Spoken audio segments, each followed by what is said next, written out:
Have you ever looked up at a jet streaking across the sky and wondered where it all began? Or marveled at the rockets that carried humanity to the moon? What if I told you that a crucial chapter of that story is shrouded in secrecy, a tale of espionage, brilliant engineering, and a morally complex decision made in the ashes of World War II? This is the story of Operation Paperclip and the race for the Nazi jet secret. As World War II drew to a close in 1945, Allied forces weren't just fighting soldiers. They were in a frantic race against each other, particularly against the Soviet Union, to capture the one thing that could define the future of global power: German technology. The Third Reich, despite its monstrous ideology, had poured immense resources into creating weapons that were years, even decades, ahead of their time. And at the very top of the Allied wish list was the Messerschmitt Me 262, the world's first operational jet-powered fighter aircraft. Imagine being an Allied pilot in 1944. You're flying a propeller plane, the pinnacle of aviation as you know it. Suddenly, something streaks past you at a speed you can barely comprehend. With no visible propellers, making a sound like a demonic whisper. That was the Me 262. It was so fast, so revolutionary, that it could have changed the course of the air war if it had been deployed earlier and in greater numbers. Allied intelligence was desperate. What was this new power source? How did it work? And most importantly, how could they get their hands on it? This desperation gave birth to one of the most audacious and controversial intelligence operations in history, Operation Paperclip. The official goal was simple: identify and recruit Germany's top scientific minds, along with their research and hardware, and bring them to the United States. The unofficial, but equally important, goal was to prevent them from falling into the hands of the Soviets, who were running their own similar ruthless operation. The race was on. American T-forces, special units of soldiers and scientists, scoured a collapsing Germany. They were like treasure hunters in a dystopian landscape, navigating booby-trapped factories and interrogating captured personnel. They discovered incredible things: V-2 rockets hidden in underground mines, designs for intercontinental bombers, and of course the jet engines. They found entire assembly lines for the Me 262, hidden in forests and tunnels, a testament to the scale of the German war machine. But this wasn't just about grabbing blueprints and engine parts. The real prize was the human intellect behind the machines. This is where Operation Paperclip gets complicated. The directive was clear: do not recruit ardent Nazis. But how do you define ardent? Many of the most brilliant scientists, the ones America desperately wanted, were deeply entangled with the Nazi regime.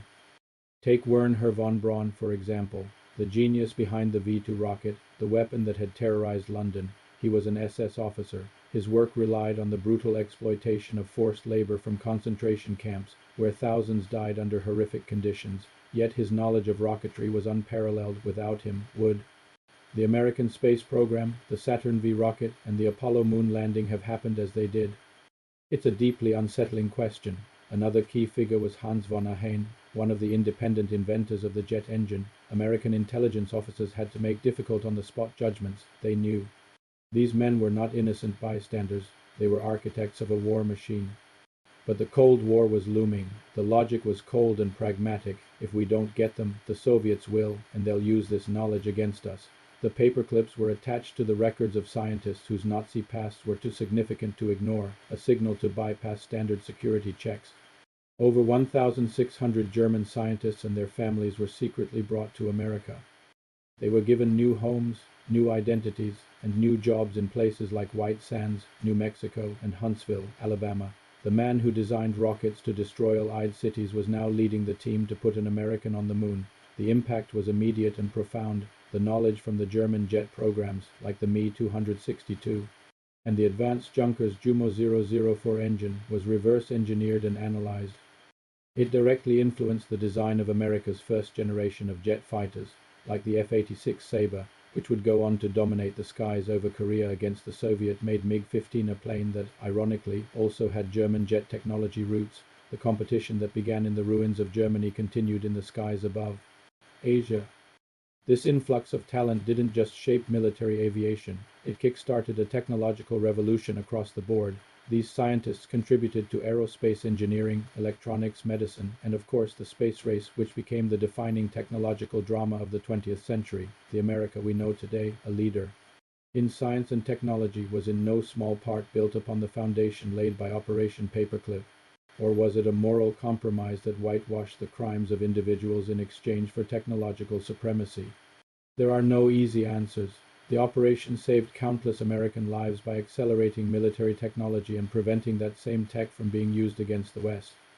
But it also offered sanctuary and prestigious careers to men who were complicit in a regime of unimaginable cruelty. The story of Operation Paperclip forces us to confront uncomfortable truths about history, progress, and the price of security. It shows that the lines between friend and foe, right and wrong, can become terrifyingly blurred in the shadow of war.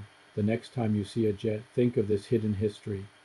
It's a story of genius, ambition, and a dark bargain that shaped the modern world, a secret that was clipped away in a file, but whose consequences are still felt today. Thanks so much for watching. This is a topic with a lot of layers, and I'd love to hear your thoughts in the comments if you found this journey into history interesting. Please give this video a like and subscribe for more deep dives. See you next time.